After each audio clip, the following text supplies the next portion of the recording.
Madras high court exam apply பண்ணும்போது சில doubt எல்லாம் கேட்டிருந்தீங்க. அது என்னன்னு சொல்லிட்டு பார்க்கலாம்.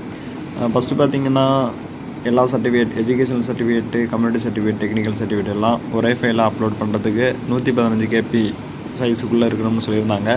அதில் இப்போ மாற்றிருக்காங்க. நம்மலாம் நிறைய பேர் கால் பண்ணி கேட்டதுக்கு பிறகு எம்ஹெச்லேருந்து மாற்றிருக்காங்க. அந்த educational certificate 10th 12th UG PG diploma என்னென்ன இருக்கோ அது எல்லாம், கம்யூனிட்டி சர்டிஃபிகேட்டு, அப்புறம் டெக்னிக்கல் எதுவும் இருந்தால் அது சர்டிஃபிகேட் எல்லாம் சேர்த்து ஒரே ஃபைலாக மேட்ச் பண்ணி அப்லோட் பண்ணணும். அது 2048, அதாவது 2 MB வரைக்கும் சைஸ் இருக்கலாம். அது மாற்றிருக்காங்க. அடுத்து ஆனால் டிசி அப்புறம் ப்ரையாரிட்டி பிஎஸ்டிஎம் சர்டிஃபிகேட்டு எல்லாம் மெர்ஜ் பண்ணி ஒரே ஃபைலாக, அதெல்லாம் 115 கேபி தான். அதில் எதுவும் மாற்றம் இல்லை. டிசி 115 கேபிக்குள்ளே இருக்கணும். அது மாதிரி பிஎஸ்டிஎம் எந்தெந்த ஸ்கூலில் படிச்சிருக்கீங்களோ அது எல்லாம் சேர்த்து, வேறு எதுவும் ஃபஸ்ட்டு கிராஜுவேட் இருந்தால் அதுவும் சேர்த்து, அந்த சர்டிஃபிகேட்லாம் சேர்த்து மொத்தமாக ஒரே ஃபைலாக 115 கேபிக்குள்ளே மெர்ஜ் பண்ணணும். இதுதான் எல்லாருக்கும் கஷ்டமாக இருக்குது. நிறையா மெர்ஜ் பண்ணுறதுக்கு, கம்ப்ரஸ் பண்ணுறதுக்கு சாஃப்ட்வேர்ஸ் இருக்குது. வெப்சைட் ஆன்லைனில் இருக்குது. ஐலோக் பிடிஎஃப் மாதிரி, பிக் டேட்டா ஃபைல் கம்ப்ரஸ் மாதிரி அதில் யூஸ் பண்ணிங்க. அப்படி கம்ப்ரஸ் பண்ணும்போது நிறையா இது குவாலிட்டியாக கிளாரிட்டியாக தெரியாது. சில பேர் அது ஸ்கேன் பண்ணும்போதே லோவாக ஸ்கேன் பண்ணி, இல்லை ஸ்க்ரீன்ஷாட் எடுத்து ஸ்கேன் பண்ணி அதை கம்ப்ரஸ் பண்ணுறாங்க. அப்படி கம்ப்ரஸ் பண்ணும்போது கிளாரிட்டி இல்லாட்டினாலும் பரவாயில்ல. சரிங்களா?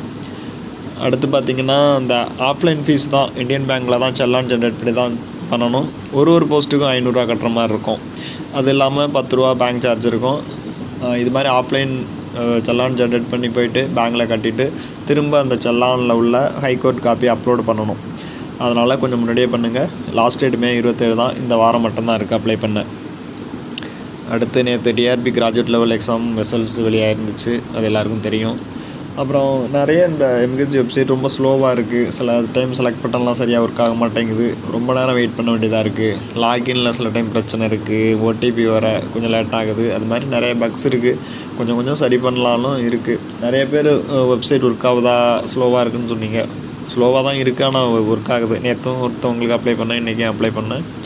ஓகே தான். இருந்தாலும் கொஞ்சம் பொறுமையாக வெயிட் பண்ணி அப்ளை பண்ணுங்கள், கரெக்டாக டீட்டெயில் கொடுத்து. அப்புறம் கான்டாக்ட் சர்டிஃபிகேட் கொடுக்குறவங்க 2 பேர் கான்டாக்ட் சர்டிஃபிகேட் கொடுக்குறவங்க டீட்டெயில் கொடுத்தா கூட போதும். சர்டிஃபிகேட் அப்லோட் பண்ண தேவையில்லை. நம்ம ஆல்ரெடி சொல்லிட்டோம். இப்போ எந்தெந்த சர்டிஃபிகேட்லாம் கம்பல்சரி இல்லைன்னு சொல்லிட்டு அவங்களே சொல்லிட்டாங்க. கான்டாக்ட் சர்டிஃபிகேட், என்ஓசி எல்லாம் கம்பல்சரி இல்லைன்னு சொல்லிட்டு அவங்களே சொல்லியிருக்காங்க. அது பார்த்துங்க. அப்புறம் ஃபோட்டோ சிக்னேச்சர் அந்த ஜேபேக் ஃபார்மெட்டில் அந்த சைஸுக்குள்ளே இருக்கணும். அது அப்லோட் பண்ணி சில பேருக்கு ஃபோட்டோ சிக்னேச்சர் காட்டலை. லாஸ்ட்டாக அப்ளிகேஷன் பிரிண்ட் எடுக்கும்போது சில பேருக்கு காட்டுது. அது காட்டினாலும் காட்டாவிட்டாலும் பிரச்சனை இல்லை. அதெல்லாம் ரிஜெக்ட் பண்ண மாட்டாங்க. நீங்கள் எக்ஸாம் எழுத போகலாம்.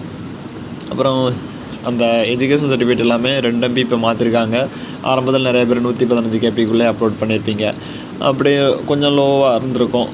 அதை அப்லோட் பண்ணமே, அதனால் எதுவும் பிரச்சனையானு கேட்டால் அதெல்லாம் ஒன்றும் பிரச்சனை இல்லை. ஏற்கனவே பண்ணவங்களுக்கு எந்த ப்ராப்ளமும் இல்லை. அது அப்படியே இருக்கலாம். இப்போ உள்ளவங்க 2 MB சைஸுக்கு யூஸ் பண்ணிங்க. வேறு எதுவும் டவுட்னா